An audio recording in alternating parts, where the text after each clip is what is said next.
Welcome to InterPartyConflict, the podcast where we answer your questions so you can have the best tabletop gaming experience possible. My name is Gabe. My name is Jeff. And we're going to answer your questions today, but first, I have a question. Jeff. Yeah? How are you doing today? I'm doing pretty good. Just had some dinner, so it's I don't know, doing all right. It's been another nice restful weekend. Nothing too crazy's happened. Skylar's setting up her home office, so that's pretty cool. Yeah. Well, la-di-da, Mr. I had a restful, relaxing weekend, Jeff. Oh, sorry. Must be nice. Sorry. No, my work sucks. I love my job. I love that I have my job. Our mutual friend Steve has pointed out to me recently that he doesn't hear me like gushing about how much I love my job anymore. Like I used to. I used to fairly often talk about like how great my job was and everything. And that's made me realize like, oh yeah, I don't have nearly as much job enjoyment as I used to. I think the biggest part of that is I've had this chronic pain in my foot for over the last year since I'm on my feet all the time. That is a problem that makes my job less enjoyable. Also, right. Since my work schedule changed, the schedule itself is good, but they've started making us work mandatory Saturdays, and those suck. Yeah. Like we had to work one yesterday. We also had to work an additional hour yesterday, and it sucks. Going from working 4 days a week to working 6 days a week sucks. And not only that, but I'm making, when we do work mandatory overtime, I'm making less money than I was making on the mandatory overtime before, because they used to be on Sundays, which were always double time, and now they're on Saturdays, which is just time and a half. Yeah. I mean, I know, hey, I'm still making a lot. I'm making more money overall now than I was then, but still, I don't care. I would rather have the time off. Yeah, I hear that for sure. Yeah. But I don't want to, not trying to drag the show down. It's just, back in December, I was talking about how I wasn't sure how this new schedule was going to affect me, and it sucks. I thought it was going to be good for a little while until they started with the overtime, and I don't know. Yeah, we'll see what happens, I guess. Right. Yeah. So enough of all that. You want to go ahead and jump into this episode, Jeff? Sure. Okay. I want you to imagine, Jeff, that you are in a dungeon. Uh-huh. There is a pedestal in front of you that has a big golden idol on top. Ooh, all right. And you are sent to go and get that gold idol. Okay. What do you do? Okay, well, I'm gonna walk up. We're gonna walk up to the pedestal. Okay. And I'm gonna just start. Just suddenly I start sweating, and I'm just like wipe the sweat off my brow, and I pull out a sack of probably like sand or something, and I'm looking at the golden idol, and I'm like, and I kind of I'm holding the sack of sand in my hand, like maybe it's a little bit too heavy. I take some sand out, tie it up. And then listeners, this is going to be the whole episode. So strap in. And then I get to hold the sand in one hand, and with the other hand, I'm gonna grab the idol and put the sack of sand where the idol was. Okay, give me a I was going to say thievery, but that's Pathfinder thing. Give me a sleight of hand. Give me a sleight of hand check. Okay, good call. Oh, Gabe. Yeah, I got another natural 20. Oh my goodness! This die everybody, Gabe got me this metal die that has been giving me like amazing rolls. Yeah. So yeah, I got a 20 on that. So I was just like one swift motion, just. Whoosh. Okay, and I'll leave it at that. You get the treasure, and you leave. You go home. Sweet. Da, da, da, da. Oh, and I forgot to tell you, you're a dragon. And when you get home, you put the golden idol on top of a big pile of treasure in your room. And do you know what that pile of treasure is, Jeff? What's that, Gabe? That pile is the dragon's hoard.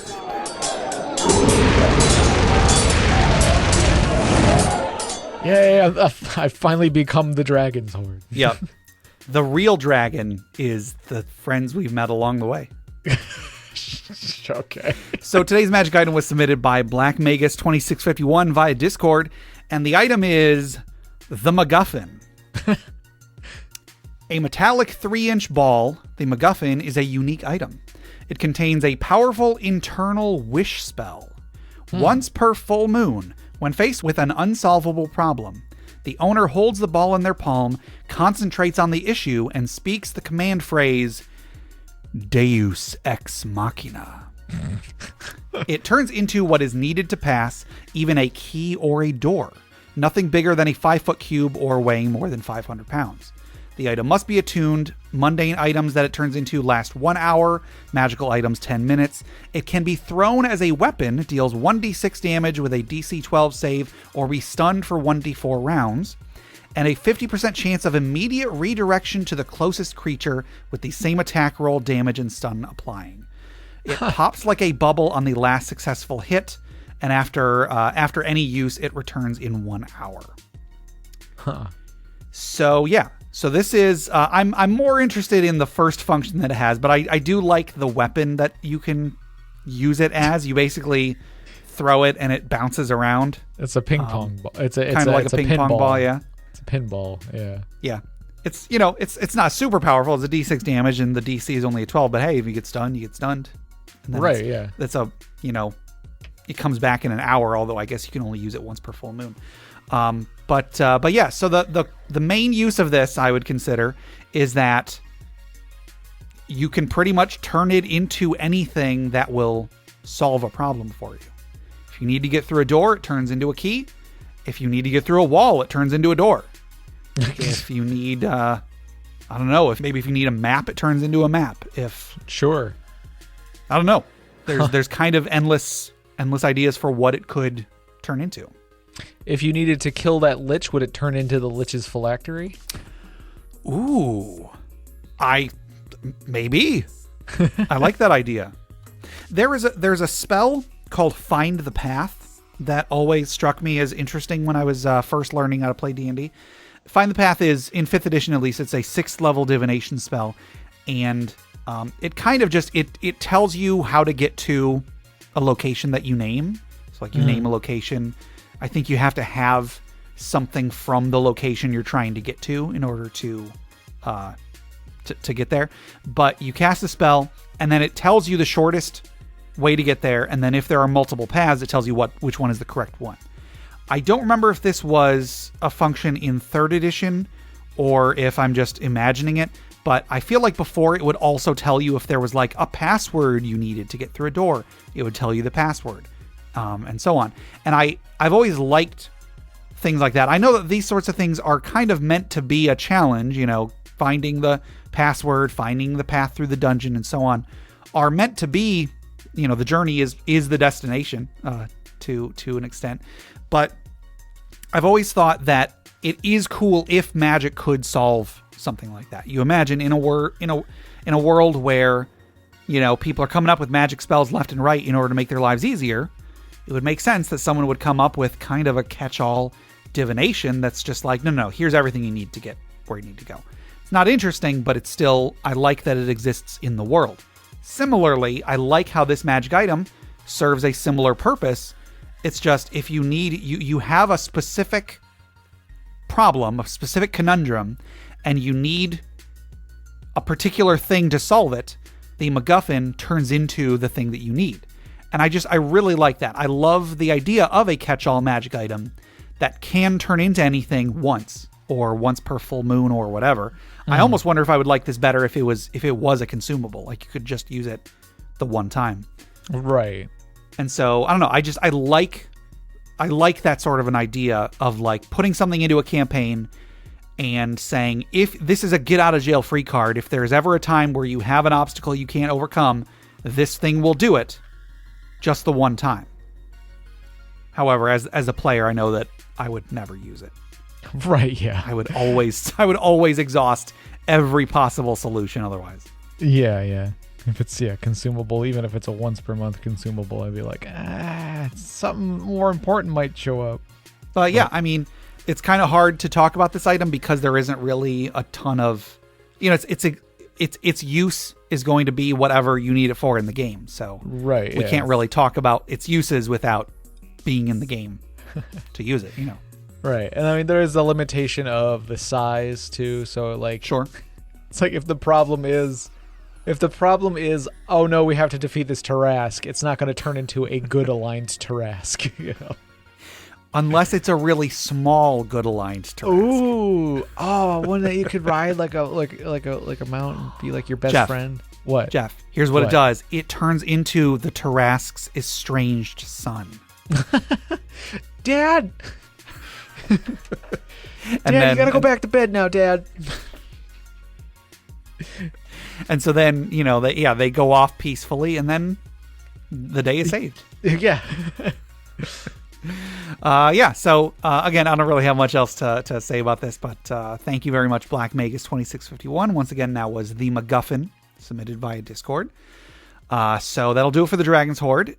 Jeff, if anybody else wanted to submit magic items for the Dragon's Hoard, or they wanted to submit questions for us to discuss, or stories for the funeral pyre, or whatever other segment we may be doing at the end of these episodes, how would they get those to us? They can send us an email at interpartyconflict@gmail.com or join us on our Interparty Discord at bit.ly/interpartydiscord. That is correct. And before we go any further, we have a giveaway today. We're giving away the final copy of Unearthed Tips and Tricks Volume 2, courtesy of Crit Academy. Not that there are finite copies of this, but we're switching over to give away something else. Right, it's the last one we're giving away. Yes, this is the last one we're giving away. So Unearthed Tips and Tricks 2 is a collection of 25 character concepts, monster variants, encounter concepts, magic items, player tips and DM tips, tons of stuff for players and DMs alike. Even if you didn't win a free copy of this, sorry for everybody who entered that did not win, but you can still get it, still on DM's Guild. It's a great product, and I recommend it for everybody. So Jeff, who is the final winner of this great product today? The winner today is Aaron R. Winner. Gobble, gobble, gobble. Yes. Congratulations, Aaron R. You should be getting that in your email pretty soon. Be sure to leave Crit Academy a review to let the world know what you thought of it. If they get more reviews, they get more attention. They also know what sort of work they can, what sort of things they can do to work on making products better in the future. So big thank you to Crit Academy for helping us give away so many copies of this. Thank you to everybody who entered. Congratulations, Aaron R. But like we said, that is the final copy of that. I keep messing up the word copy for some reason today. There's a final copy of that supplement that we're giving out. So from now on, we're going to be giving away a bundle of 3 supplements from Crit Academy. We're giving away a PDF of the Warmind Cleric Domain, the Fighter Skybreaker, and the Werecat in upcoming episodes. So, cool. Jeff, if anybody wants to enter the drawing to win those 3, we're going to start next week. If anybody wants to win those 3 supplements, how would they enter? They can enter by sending us an email at interpartyconflict@gmail.com with crit3 in the subject line. Yes. And as of right now, we have gotten a few entrants already. So everybody else, come on in. We're going to be giving those away for a good amount of time. So get those in as soon as you can. And just a big, huge thank you to Crit Academy. Justin from Crit Academy, he's great. He's always looking for ways to, grow the network and promote his products and promote our show and everything. So a big thank you to him. And then next up, I want to thank all of our wonderful patrons. Speaking of promoting, Patreon is an online platform. You can pledge to donate a certain amount of money per month to the creator of your choice. If you head to ours at patreon.com/interpartyconflict, we've got a few different reward tiers. We've got fantasy fiction, we've got outtakes, we've got a monthly bonus podcast, and we have a monthly Roll20 game. And speaking of which, we have a new patron today. Oh. Nathan H., also known as Seawood Scribe. Oh, so huge thank you to Seawood Scribe. You're awesome.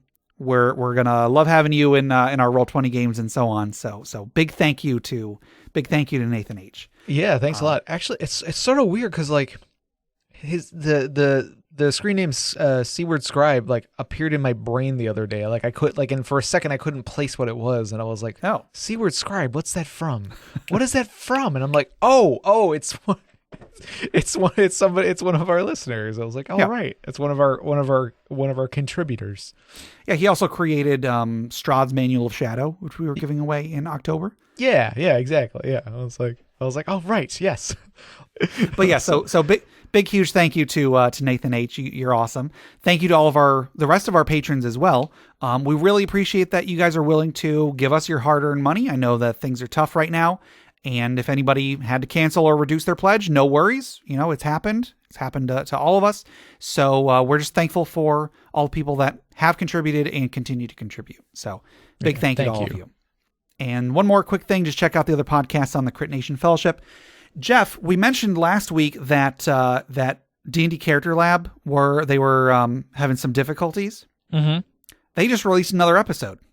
Yeah, there was that was sort of like part of their like, hey, we need to raise a little bit of funds so we can keep our stuff on the interwebs. Sure. And in thanks we will put up this like lost episode, I think they called it, or something. Oh, gotcha. I haven't actually listened to it, so I haven't.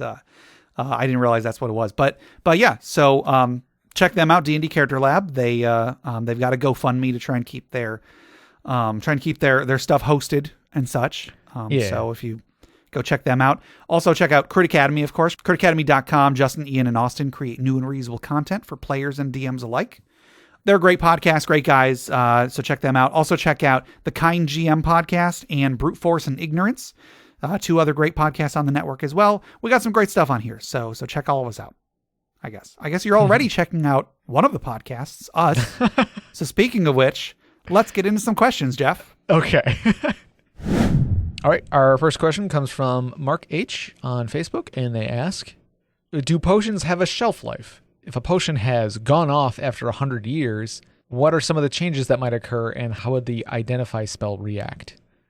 Yeah, so the first part of the question, do potions have a shelf life? I don't think so. I don't think I've ever seen anything that definitely does have, rules for a shelf life on potions.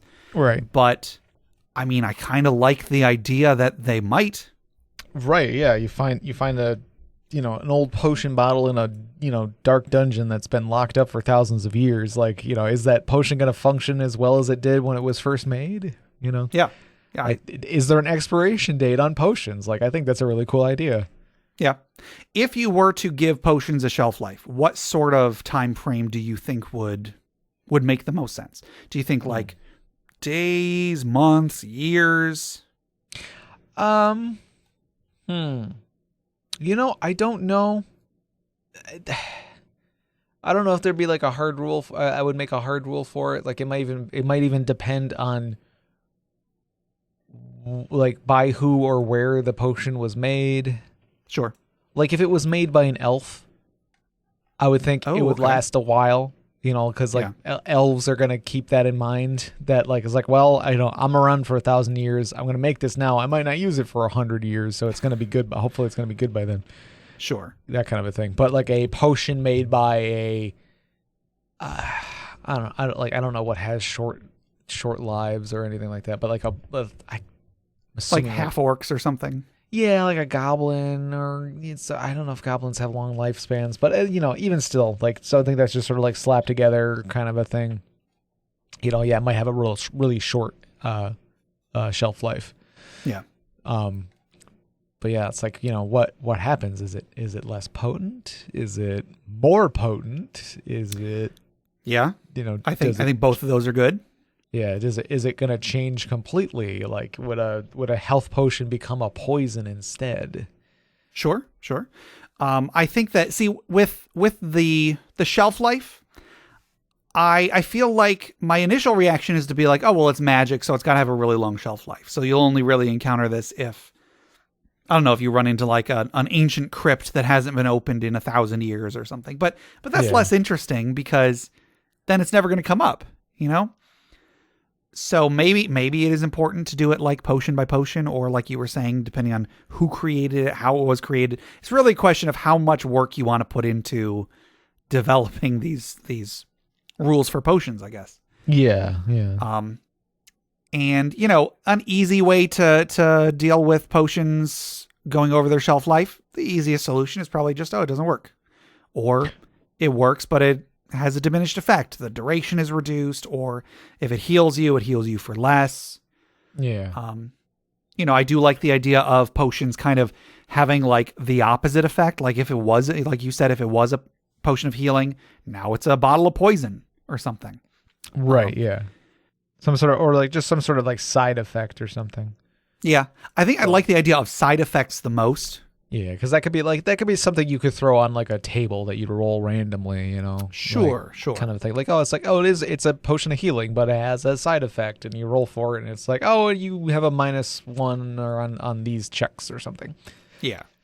Or or it like also casts healing on the next on your next target or something. Like, I don't know. Sure. Or it heals the next person's thing that hits you, because like you still have the heal, like it's still in your blood or something. I don't know. So I just found the fake Facebook post where this guy posed this question, and one of the examples that he gave was if you had a potion of fly, and then over 100 years, and if it started losing its power, maybe instead of fly, it gives you the jump spell. Oh, so sure. You can't fly, but you get another spell that is sort of similar, but on a lower level. Right. Yeah.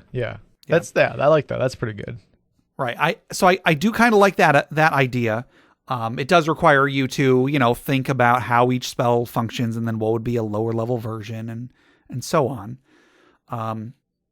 Maybe something that if it was like a potion of enhanceability or something, now it's just a potion of guidance.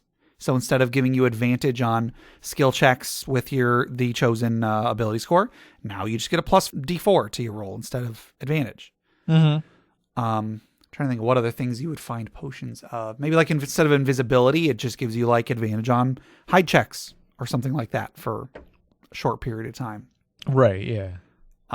Apparently there is a module called the Hidden Shrine of Tamokan, I think, that has some rules for if potions have like gone bad, but I haven't actually seen that module itself, so I don't know exactly how intensive those rules are.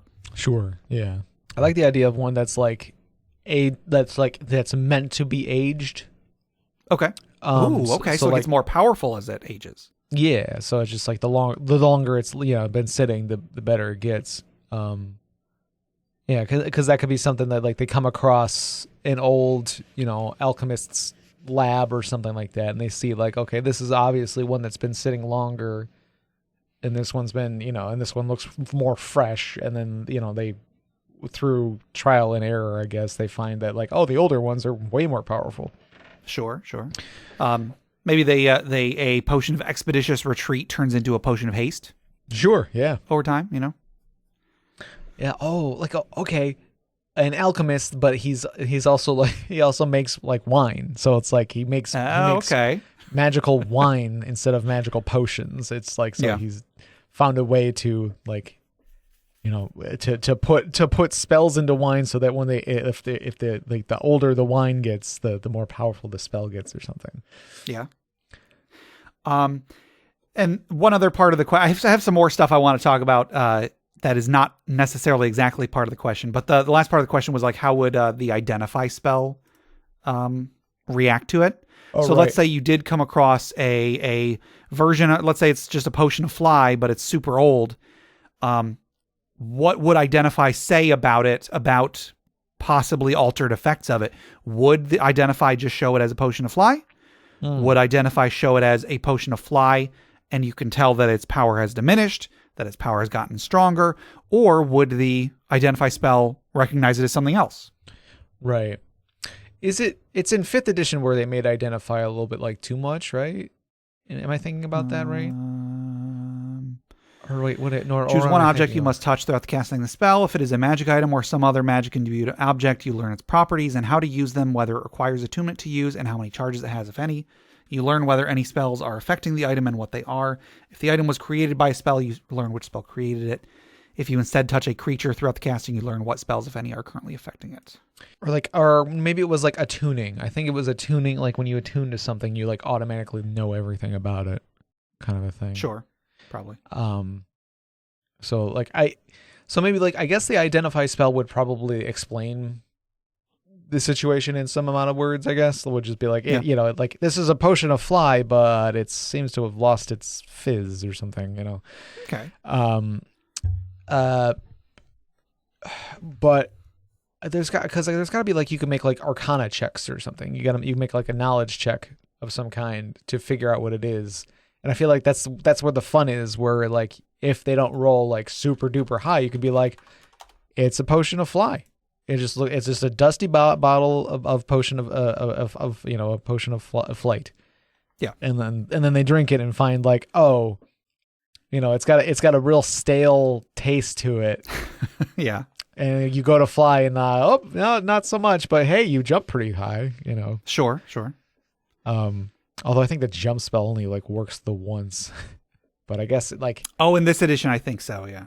Yeah, but I mean I guess with the potion, I guess that would be the sort of like the dumbed down the stale version of the flight spell would be jump, but you can keep doing it for the duration for a short duration or something. Yeah. I also really like the idea of having to like, it says it's a potion of fly, but who knows what actually it does, and then having to experiment with it. Yeah. But yeah, identify should probably tell you what it does. I mean, you're using a spell slot and everything. Yeah, but isn't it only like a level 1 spell? It is level 1, and it doesn't use up the material component like it used to. It used to be you had to spend 100 gold every time you cast it, whereas now it is that is not the case. Yeah, that's right. Yep. Yeah. So a related question that I will tack onto this one is, let's say you mix 2 potions together. What happens? I remember in one of our first D&D games back when I first started DMing, I remember Jay saying like, "Oh, well, I have these potions. Can I just drink all of them at once?" And at the time I was like, no, it doesn't, you can't do that. It doesn't work. It just doesn't work. It doesn't work like that. You can't do it. Right. And, of course nowadays, maybe I'd say the same thing. I don't know. But, I've always wondered what should happen if a player's like, oh, I'm going to take these 2 potions. I'm just going to mix them together and then take a swig. What happens? Right. I've never really known what to do with that.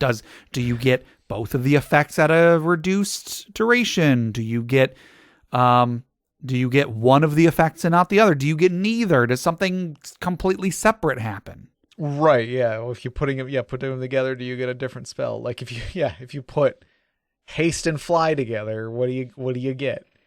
And now on one hand, I don't think that if it was that easy, if you could get both of those just by mixing the 2 of them together and then just in one action taking the swig, everyone would do it, Right. Yeah, exactly. But also, I think that that's a fun idea. So what's a way that you can still make it fun instead of just saying no? Yeah, I don't know. Because I mean, like an easy way is to like, you can say no, but you can say no in a more flavorful way, I guess, where it's like, yeah, if you like, no.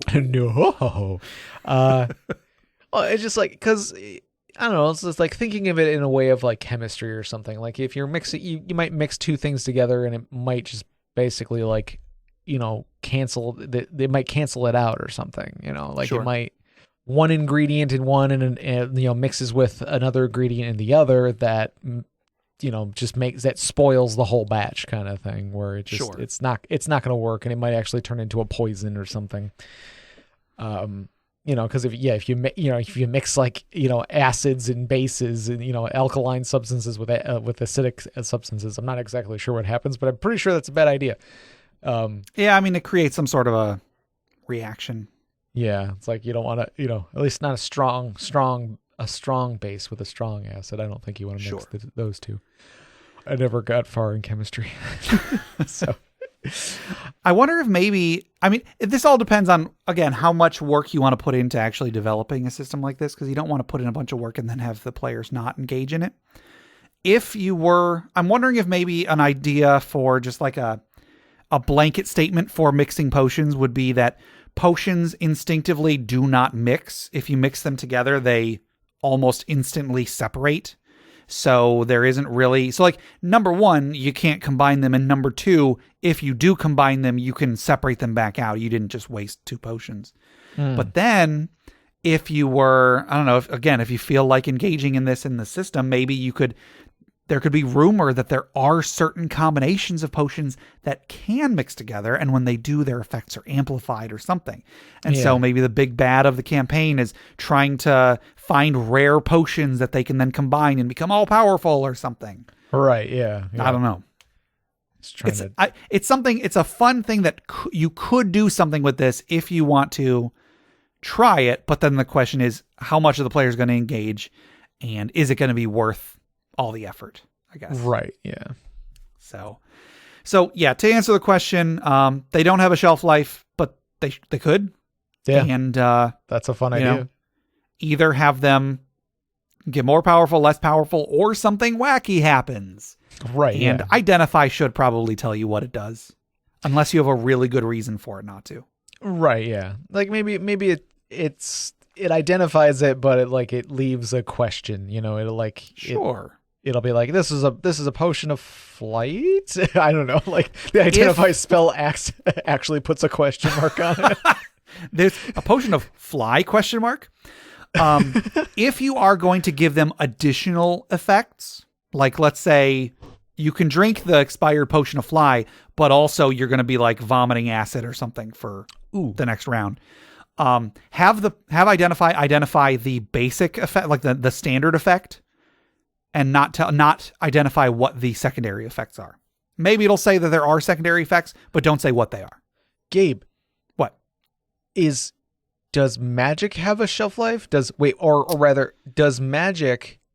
magic changed over time? So like a really old potion that makes you fly isn't necessarily using the fly spell as it is known today. It could be okay. It could be so it gives you wings.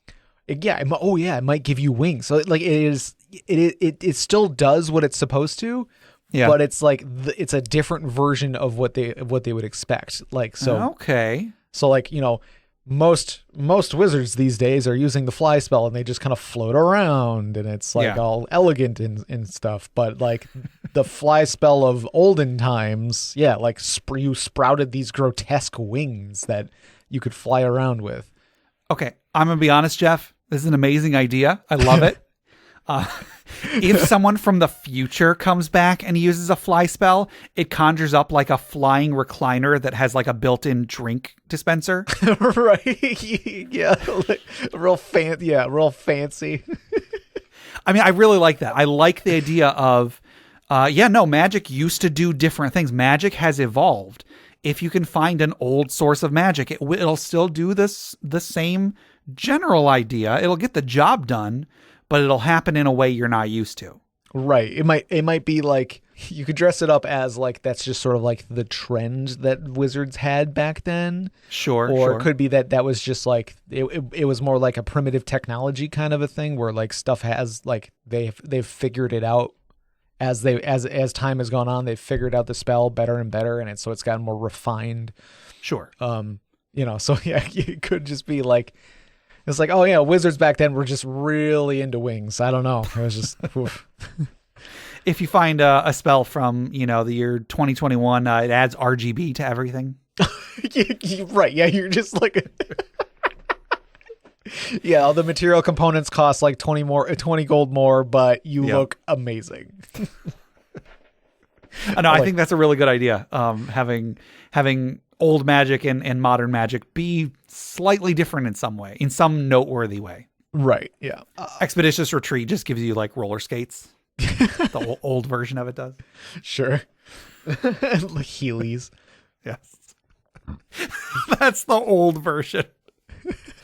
Heelys are so 10 years ago. Right. Yeah. The next question comes from the Beverage Tea on Discord, and they ask, if you could live the rest of your days as a living spell, like the ones that exist in Eberron, what spell would you choose to be? Yeah. So this was actually asked very recently. There is in Eberron. I think we've probably talked about this on the podcast, but in Eberron, there is a portion of the main continent that some sort of magical catastrophe occurred. It ended the 100-year-long war because it was just so catastrophic. But in the land that this occurred in, there is now weird magical effects. The whole land is covered in this fog, and healing doesn't work, and so on and so on. But also, there are living spells. So if you're journeying around the Mournland, you might come across a living Burning Hand spell, which is an ooze that is, immune to fire, and every round shoots off a Burning Hands in every, whenever it wants to. Right. And you might come across like an acid splash ooze. It's like a little ooze that's just shooting off acid splashes left and right. And, it's just kind of meant to be just like a weird, bizarre, magical encounter, a magical battle with this weird monster that keeps using a spell. But the beverage tea was thinking, let's say you had to become a living spell for some reason. What's one that you would choose to live out your days? I've got my answer, Gabe. Okay, what's that? It is a 7th level spell. Okay. Magnificent Mansion. Dang it, Jeff, that's what I was Really? going to say. Good job. Good job, Jeff. That's a good choice. Because, and I don't know exactly how it would come to, like, how it would actually work. Would I myself become the mansion? That's what I'm assuming. Okay, well, if I became the mansion, at the very least, I would be a mansion for all of my friends and family. Sure. Or whatever. I'd be like, hey, here, everyone just live inside me. Yeah. Or you create like the living spell. Because I'm picturing it's basically an ooze. Yeah, that's what it's supposed to be. Yeah, you're an ooze. It's basically just a blob that is a spell that that does spell stuff every once in a while. Sure. So either you're a giant mansion-shaped monstrosity. Maybe you can move around. That is equally great, possibly more great, as in you are the mansion. Right. Maybe you have an oozy core that holds your consciousness, but you're just a mansion. Yeah, the heart of the mansion that it's like, oh no, don't go in that room. that's the goopy room. Like, oh god. It's like, or you create a mansion and then it only lasts for 24 hours or something like that's the duration of the spell, but I guess I don't know. Right. So you create a mansion, but then you're just an ooze that just gets to hang out in a mansion. Yeah. I don't know. Someone shows up at the mansion. You've got your gaming rig set up. Right. You're a big ooze sitting at the computer and yeah. Yep. It's pretty good. So I'd be living my life as I am now, just in a much bigger place, and pretty much. And I'm also an ooze. So I mean, this is a hard question to come up with a serious answer for. I don't know, maybe summon monster spell or something, so I can create creatures and send them out to go do stuff. I don't know. Yeah, that'd be cool. What would the clone? Isn't there a clone spell? There is. I mean, would that create?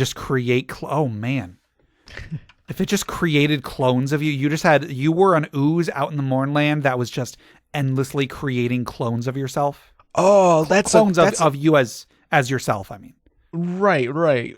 Oh well, and I'm wondering because I'm thinking an ooze that is the clone spell that just keeps making clones of itself, so it's just continually multiplying to the point where it actually becomes a really big problem. Sure. Like a world-ending problem. Do you know what that scenario is called, Jeff? What is that called? That is called a gray goo scenario. A gray goo scenario? A gray goo scenario is an apocalyptic scenario where some sort of self-replicating something has begun replicating with no limit. So for example, let's say some nano machines were able to turn existing matter into themselves. It's a Futurama episode like that where Bender keeps dividing himself. Sure. And he gets smaller and smaller each time. Yeah, so the idea then is that eventually the entire universe would just be this gray goo that is whatever unit of self-replication has turned the entire universe into itself. Into goo. I first found out about that name when I was reading a D&D discussion about brown mold, I think it is. There's like some type of mold in D&D that whenever a heat source comes near it, it doubles in size. And someone was like, well, what if you just throw it into the elemental plane of fire? Right, yeah. And then, no, it just expands forever until it fills the entire plane, and it is no longer the plane of fire, it is the plane of brown mold. Brown mold. Yeah. Is that how you, or, you know, you could throw that into one of the layers of hell or something. Sure. It's like, is that how you defeat the demons? But yeah, I mean, like that's an epic level threat right there. Yeah. If there is an ooze that its only purpose is to just create more of itself, which then create more of themselves, and so on and so on. Mm-hmm. A long time ago, I came up with, Jay ran an Eberron campaign for us way back when Eberron first came out, back in 3rd edition. And the campaign was great. It ended. We fought some giant monsters, giant dragon, and so on. And then I think the campaign ended with us, like we used a wish or something to erase everybody's memory of what had happened because it was so traumatic. There were Dalkir going around turning everybody insane and so on. And I had an idea for a follow-up, either a follow-up adventure or just maybe a story I would write or something, which of course I still haven't done after 15 years. But the idea was that there was somebody who stumbled across a living wish spell. And, you know, I think in the Eberron books, there are rules on like, there's a limit to how high of a level a living spell can be, but whatever. But the idea is that they come across this ooze that when they touch it, suddenly they have the power to do literally anything. They can reshape the universe into whatever they want. And in this scenario, I think the person that found it was like a kid whose parents had died during the attack that we stopped. And we had erased the memory of the attack, so he knew that his parents were dead, but he didn't know why they were dead. And once he found this living wish spell, he used its power to make it so that whoever, I don't know, whatever poor wording of his wish was, he wanted whoever was responsible for his parents' death to be gone. And so then the idea was that our characters, being, I guess, the ones responsible, were just like yanked out of the universe. And so the 4 of us or whatever we like found ourselves in some pocket dimension, and we had to figure out what had happened and then figure out how to get back to the material plane and then how to deal with what happened. And also when we get there, oh, now this kid has been reshaping reality for who knows how long. What are we going to do? Right. Yeah. I just think that the potential of a living spell scenario where the spell is something other than just dealing damage. Right. The potential for it there's so much story potential, so much crazy adventure potential, and so on. Yeah. So other than wish, if I got to pick a 9th level spell, if I had to pick a 9th level spell, I think I'd go with shape change, because then you could just turn into whatever you want anyway. So you just turn into a pit fiend, as we talked about a couple weeks ago. Oh, right. And then you've permanently got the stats of a pit fiend. Right. You're just a pit fiend. And like, yeah, that was ridiculous. Like, yeah, you're right. It's or I guess, you know, time stop would be good, maybe. Yeah. Unless you're just always stopped in time. I don't know. I feel like if there was a living time stop spell, nobody would know it because they would never find it because it was always frozen in time somewhere. Right. Yeah. It's just like, it's always moving faster than, or whatever, however the time spell works. Yeah. I wonder what, I always like to think of what would living spells look like. I mean, it is easy to just think of, it's just a blob that does whatever. But like, let's say there was a living Tensor's transformation spell, which is it's a buff that it's a wizard spell that lets a wizard turn into essentially a fighter for a short period of time. Yeah. And I'm picturing it as like this hulking, like God of War style monster that is just like this bipedal monster that's just walking around eager to destroy whatever it comes across because it is a walking embodiment of combat. Right. Yeah. It just wants a challenge all the time or something. Yeah. I'm picturing a living fly spell as looking kind of like an angel from the Bible. The ones that just are just like a whole bunch of wings and fiery eyes. Sure. Or something. Just like flying around the moorland. Just this flying mass of wings just spinning around and doing whatever oozes do. Whatever it is that an ooze does. So I don't even know if we've answered this question. I mean, I guess we both said Mordenkainen's Magnificent Mansion. Yeah, Magnificent Mansion. Yep. I don't know. But I don't mean this in a bad way. I don't think this is a great question. And I'm not saying that the question is bad. I just mean that the only real way to answer the question is to like come up with goofy answers to the question, you know? Right. It's a great question, but it's a hard question to discuss seriously. I like it though. It's great. Yes. Thank you very much, the Beverage Tea, for submitting that. And we actually did get a few responses because it was posted on the Discord. We got a few responses on the Discord because I think other people also saw how much fun it is. So, you know, listeners, go to our Discord and check those answers out. It's a lot of fun. Yeah. So, yeah, I think that'll do it for our regular questions for today. But we do still have our social media questions. Our last social media question was, how often does inclement weather come up in your games? Do you recall if you had an answer, Jeff? Yeah, I think I talked about, there was like a short little, we didn't get too far through into the adventures, but Bridges took us into like some, we had to do some like cold weather survival. Like we had to like, you know, make checks to see like how far our exhaustion would go. Okay. You know, and then like if we did stuff to like find shelter or you know, like create some sort of warmth or something like that. So I think my character was able to use like the, you know, some fire spells or something to kind of like keep us going a little bit longer kind of thing. So it was pretty neat. Okay. I don't think it's come up very often. Like one thing that comes to mind, I think Justin from Crit Academy ran I think it was the Claws of Madness was the adventure that he ran for us, or at least a small portion of it. Right. And there was a point where we were out on a boat in the middle of a storm, and I think your character fell in and got like grabbed by an alligator or a shark or something. I think it was a shark. Yeah. And then we were climbing up like some perilous stone staircase, and like party members kept almost falling off or something. I think that's the only one that comes to mind in recent years. Mm-hmm. I don't know. It doesn't come up as often as it should, you know. Yeah, you know. So we got a few responses over on Facebook. Brandon B says, very frequently, my GM is running a wilderness survival campaign. We do a lot of weather, overland travel, and camping. It's pretty good. Short and to the point. Yeah. The DM's Council says, when indoors, the weather plays little part in our campaigns and is just thematic in nature. When a group is traveling, the environmental hazards and conditions abound. Slippery ice, washed away tracks, lightning damage during a storm. Some of the best choices come from waylaid adventurers on a time-sensitive mission. And yeah, that's pretty good. I like the idea of it being when they're in time constraints, so they don't have the option to just wait it out.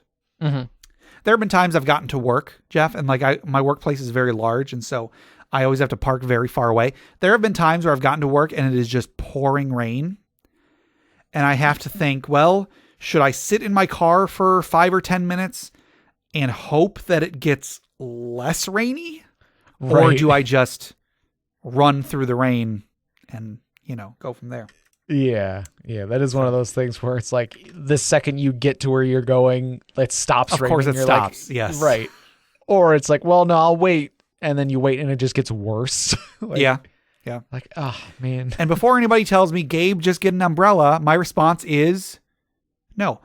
Adam B says, I allow it to play a more significant part based on environment and how prepared the party was. So I'm guessing if the party doesn't prepare, then I guess if the party doesn't prepare, do you do it or do you not do it? I don't know. Do you make them prepare and then not throw it against them? Or do you only make it a big deal? I don't know. Anyway, Nathan O says, I recently ran my players through Waterdeep Dragon Heist, and the villain they chose was Manshoon the Wizard, which set the story in the middle of winter, and they had to do a rooftop chase through a blizzard. That sounds interesting. I've never done either of those in D&D, dealt with a blizzard or a rooftop chase. I guess I've done some rooftop chase related stuff, I guess. Yeah. D&W says, depends on the season, but weather and nature play a big part in my campaigns. Because nature is awesome and basically magic, but real. Right. Sean M says, not enough. And Ryan P says, not much at the moment, but I'm pretty sure that all will change when I start running Rime of the Frost Maiden. Ooh. From the sounds, I would say, yeah, that sounds accurate. Sounds right. Over on Reddit, we just got a couple. Alstar the Minotaur says, I don't think it's ever come up in games I run, but it's come up in games I've been in, particularly Wild Magic Storms. One of our characters was permanently enlarged, and my character changed from merfolk to Kenku. It was a weird day. Yeah, that's true. Arcanist Winterbrand says, my games have consisted of weather effects, but it has for the most part been cosmetic. I can think of one exception when the party was traveling to the frozen wastes to investigate an ancient temple. The wind and snow made visibility reduced, movement cut in half, and spells required concentration checks to maintain due to the severity of the storm. I would consider bringing a challenge like this when the story calls for it. And yeah, when the story calls for it, it's easy to do something like that. But, I just feel like as a whole, we as DMs should work on making it a part of it more often, I guess. On Twitter. Over on Twitter, we got a few. We actually got a whole lot of responses to this. Adventure Public Radio says, in our campaign, weather is as much a threat as the encounters the PCs face. I think it's a good idea to throw a problem that they can't just swing a sword at. Yeah. That's a good point. Yodelea He Who says, as the DM, I bring it into the game as often as possible. Players are high level, so I jump on anything that can possibly trip them up. For example, a heavy rainstorm to impose disadvantage on checks during travel, which I'll use to obscure potential traps and obstacles. It's a good time. And Chris G says, I've used the weather tables in the DMG to randomly create some inclement weather conditions during an exploration phase or overland travel phase. By the time they get to the destination, I usually forget that it's raining or storming out. And yeah, I feel you. I feel like that's probably the case with a lot of people.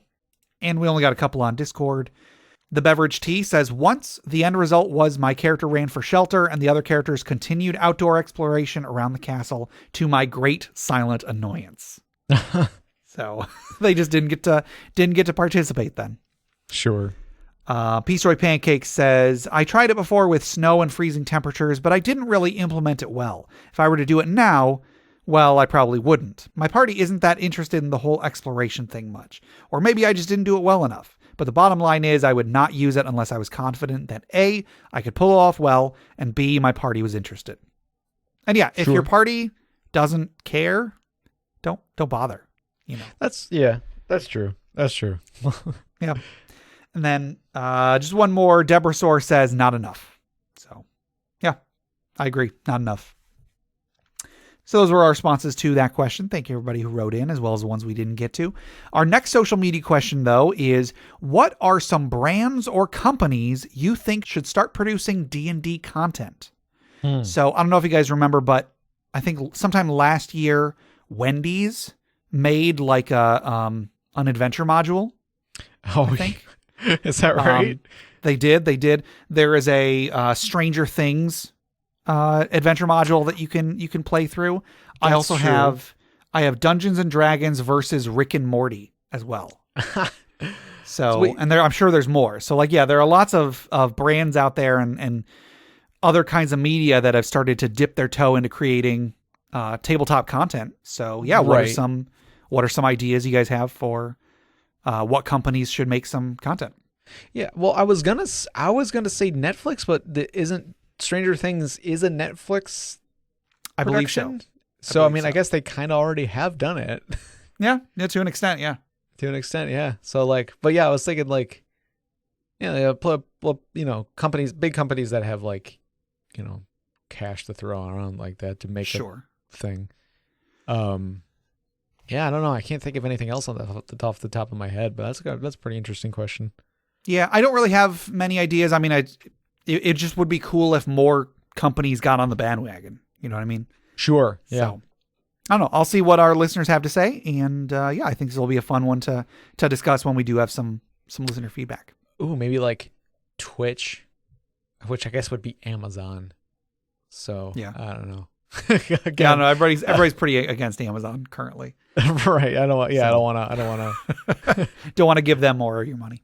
Right, exactly. Yeah. Yeah. So I don't know. Anyway. I'll see what our listeners have to say.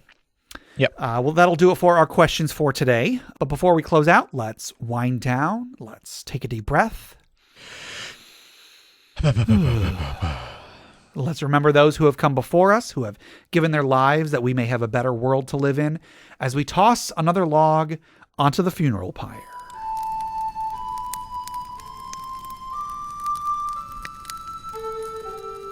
Today's funeral pyre was submitted by D. Sharrow on Reddit, and they say, "My AD&D cleric was backstabbed by the party thief because the spirit I was about to exorcise was the ghost of his dead lover.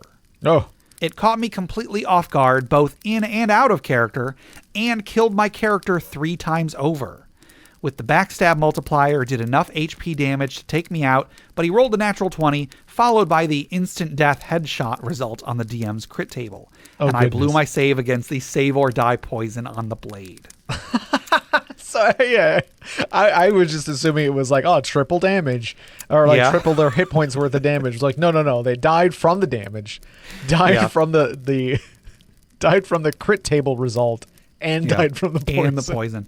There was back when I was first learning D&D, I played in a game of the people that taught me how to play. We played a session where we were first level characters. One of the players was a half-orc barbarian who was power attacking and got a critical with a great axe, and he did way more than enough damage to just kill the guy outright. But also he did over 50 damage, which in 3rd edition meant that there was also the death from massive damage rule, right? Which wasn't necessary, but the DM rolled anyway, and the guy failed the roll, and so the end result was the DM said that the guy exploded. For sure. He got hit with a great axe and exploded. So absolutely. Sometimes that just happens, I guess. Yeah. Woof. So I guess let's raise a glass in memory of this AD&D cleric as we say, sorry, sucks to be you. Clink, clink, clink. All right, that'll do it for today. To submit questions for us to discuss, items for the Dragon's Hoard, or stories for the funeral pyre, please email us at interpartyconflict@gmail.com. For show notes, links to media mentioned in the show, and running lists of questions and magic items, go to interpartyconflict.com. Join the discussion on social media. We're on Facebook, we're on Reddit, we're on our Interparty Discord. We're also on Twitter at InPartyConflict. Check those out for our weekly social media questions. Your answers might end up on the show. You can find us on iTunes, Google Play Music, Stitcher, YouTube, Spotify, anywhere you download podcasts. Please leave us a rating, leave us a review, subscribe, or just tell a friend. If you want to support the show monetarily, check out the rewards at patreon.com/interpartyconflict. We have a few different tiers, so anything you can spare, even $1 a month, would go towards making the show better, and you'll get bonus content for it. Jeff, tell us about FriendQuest. Oh, sorry. FriendQuest is a YouTube channel where you can watch us play video games, or you can join me over at twitch.tv/tiltedturtle to watch me play games live. There you go. Also head over to bit.ly/interpartyconflict to take a short survey about our show, what you like, what you don't like, etc. And just for taking it, you'll get 2 free printable board games courtesy of Mary and Tom over at hollandspiel.com. And our music is made by Boxcat Games from Nameless the Hackers RPG. So Jeff, until next time. Oh, Gabe. Oh, I think the podcast has gone bad. Oh, no.